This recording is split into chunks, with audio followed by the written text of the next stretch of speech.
সুপ্রিয় শিক্ষার্থী, আমরা বোর্ডে একটা ছবি দেখতে পাচ্ছি, তাই না? এখানকার যে ছবিটা আছে এই ছবিটার রং করা অংশের ক্ষেত্রফল বের করতে হবে। ঠিক আছে, আগে আমরা চিন্তা করি এখানে কি দেওয়া আছে। এখান থেকে 8 সেন্টিমিটার দেওয়া আছে, অর্থাৎ ভূমি 8 সেন্টিমিটার দেওয়া আছে, উচ্চতা কত দেওয়া আছে? 8 সেন্টিমিটার। তো আমার এই রং করা অংশের ক্ষেত্রফল বের করতে হবে। তো প্রথমে তো বলি এটা কি, আয়ত, বর্গ, রম্বস, সামান্তরিক? রম্বস। কেন রম্বস? রম্বসের কি বৈশিষ্ট্য আছে? 4টি বাহু সমান। এর 4টি বাহু কি সমান পেয়েছো? কই পেয়েছো?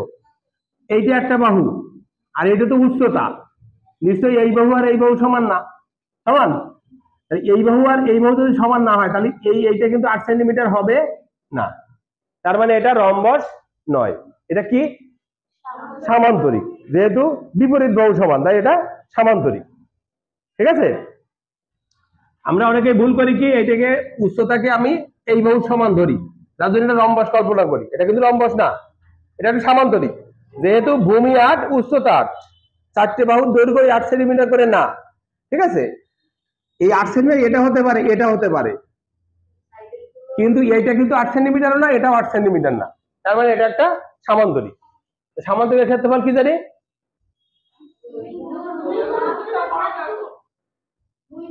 ভূমি গুণ উচ্চতা, ভূমি গুণ উচ্চতা বর্গ একক, তাই না? তাহলে আমরা এই রং করা অংশের ক্ষেত্রফল বের করার জন্য আমরা কি কাজটা করতে হবে ফার্স্টে এটা চিন্তা করি। প্রথমত এই যে সামান্তরিকটা পেয়েছি, এই সামান্তরিকের ক্ষেত্রফল বের করতে হবে। আর এই ভিতরে যে ত্রিভুজটা, ফাঁকা যে ত্রিভুজটা আছে, এই ত্রিভুজের ক্ষেত্রফল বের করতে হবে। বের করে বিয়োগ করলেই আমি রং করা অংশের ক্ষেত্রফল পেয়ে যাব। ঠিক আছে, তো আমার টার্গেট কি? সম্পূর্ণ সামান্তরিকের ক্ষেত্রফল বের করা আর ত্রিভুজের ক্ষেত্রফল বের করা। তাহলে সামান্তরিকের কি কি দেওয়া আছে?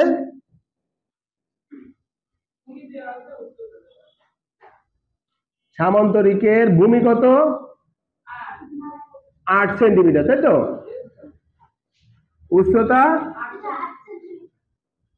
উচ্চতাও 8 সেন্টিমিটার।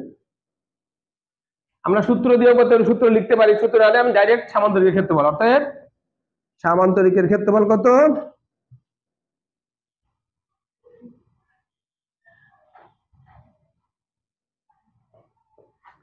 সামান্তরিকের ক্ষেত্রফল সমান কি? ভূমি গুণ উচ্চতা। তাহলে 8 সেন্টিমিটার গুণ 8 সেন্টিমিটার, তাই তো?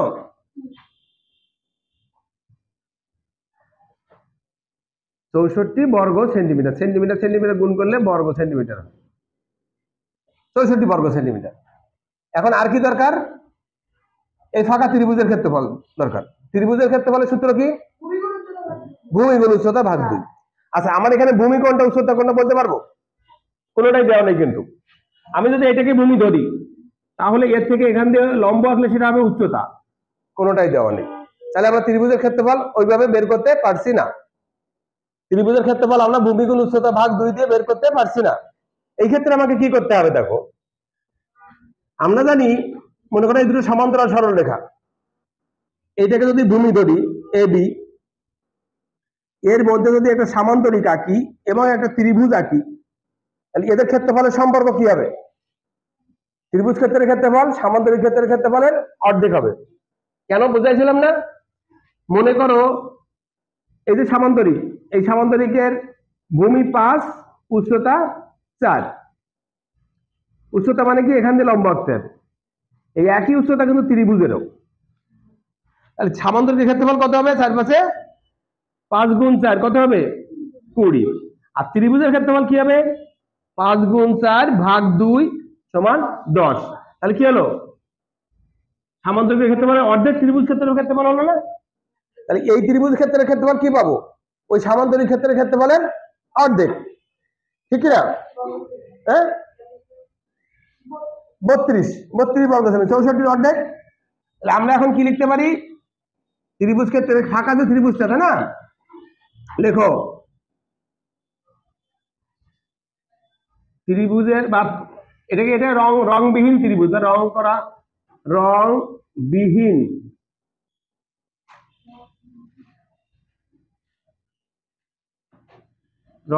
ত্রিভুজের, ত্রিভুজ তো অনেকগুলো হয়েছে না, 3টে হয়েছে।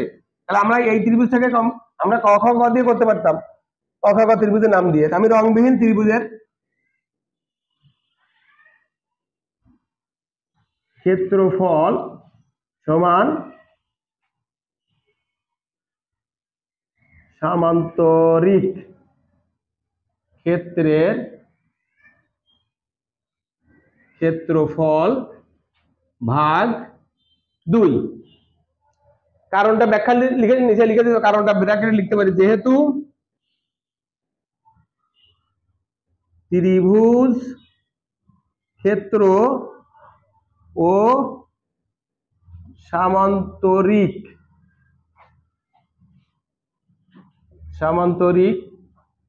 ক্ষেত্রের ভূমি ও উচ্চতা একই, ভূমি ও উচ্চতা একই, এজন্য আমরা কি পেলাম, সামান্তরিক ক্ষেত্রের অর্ধেক পেলাম হচ্ছে ত্রিভুজ ক্ষেত্রের ক্ষেত্রফল। তার মানে কত, সমান সমান কত, 64 বর্গ সেন্টিমিটার বিয়োগ ওই ভাগ 2 সমান 32 বর্গ সেন্টিমিটার। বুঝতে কিনা কথা হয়েছে, 32 বর্গ সেন্টিমিটার। আচ্ছা এখন কি করবো বলো তো,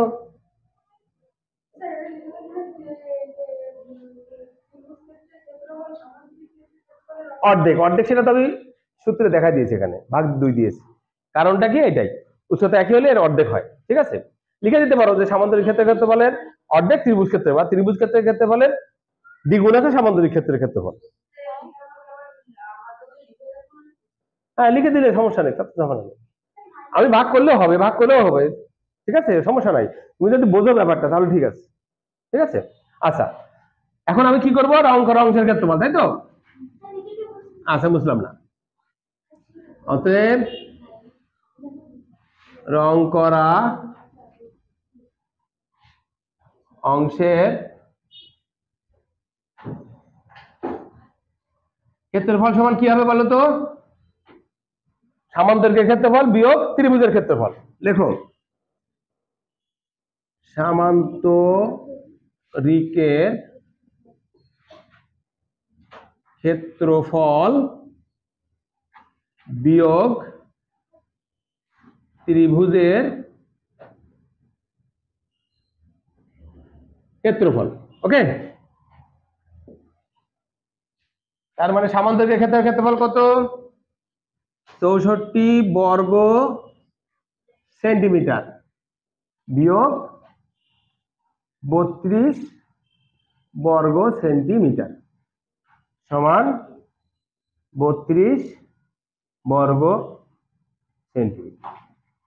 কি পেলাম তাহলে, রং করা অংশের ক্ষেত্রফল কত পেলাম, 32 বর্গ সেন্টিমিটার। বুঝছি কিনা আমরা? আচ্ছা এই সমস্যার সমাধান করতে গেলে আমরা যে সমস্যায় পড়ি সেটা হচ্ছে কি, আমরা এটাকে রম্বস মনে করি, আসলে এটা রম্বস না। এখান দিয়ে বোঝা যাচ্ছে এই বাহুটা আর এই বাহুটা কখনো সমান হয় না। একটি সমকোণী ত্রিভুজ মনে করো, এটা সমকোণী ত্রিভুজ, সমকোণী ত্রিভুজের এটাকে লম্ব যদি ধরি, এটাকে ভূমি, এটাকে সমকোণ হয়, সমকোণের বিপরীত বাহুকে বলা হয় অতিভুজ। কি বলে, তাহলে এই বাহুটা কি অতিভুজ কিনা, এই ত্রিভুজের অতিভুজ। তার মানে অতিভুজ সর্বাপেক্ষা বৃহত্তম বাহু, সমকোণী ত্রিভুজের সমকোণের বিপরীত বাহুকে অতিভুজ বলে, এবং অতিভুজ ত্রিভুজের সবচেয়ে বৃহত্তম বাহু। বুঝেছো?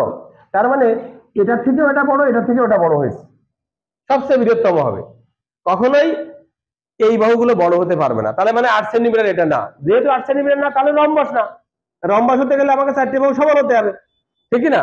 বুঝতে পেরেছি? তাহলে আমরা এই সমস্যাটার সমাধান অবশ্যই সামান্তরিক ক্ষেত্র ধরে করতে হবে, এবং এই ত্রিভুজ ক্ষেত্রের ক্ষেত্রফল কিন্তু ভূমি গুণ উচ্চতা দিয়েও আমরা পাচ্ছি না, কারণ ভূমি উচ্চতা দেওয়া নাই, আমার এই বাহুর পরিমাণটা দেওয়া নাই, তাহলে ভূমি কিভাবে পাবো? আমার এই বাহুটা ভূমি, এইটা উচ্চতা, তাই না? উচ্চতা পাচ্ছি না, ভূমি পাচ্ছি না, তার মানে আমাকে যেতে হবে কোথায়, সামান্তরিকের ক্ষেত্রের ক্ষেত্রফল ভাগ 2। তার মানে ত্রিভুজ ক্ষেত্রের ক্ষেত্রফল সামান্তরিক ক্ষেত্রের অর্ধেক। আমরা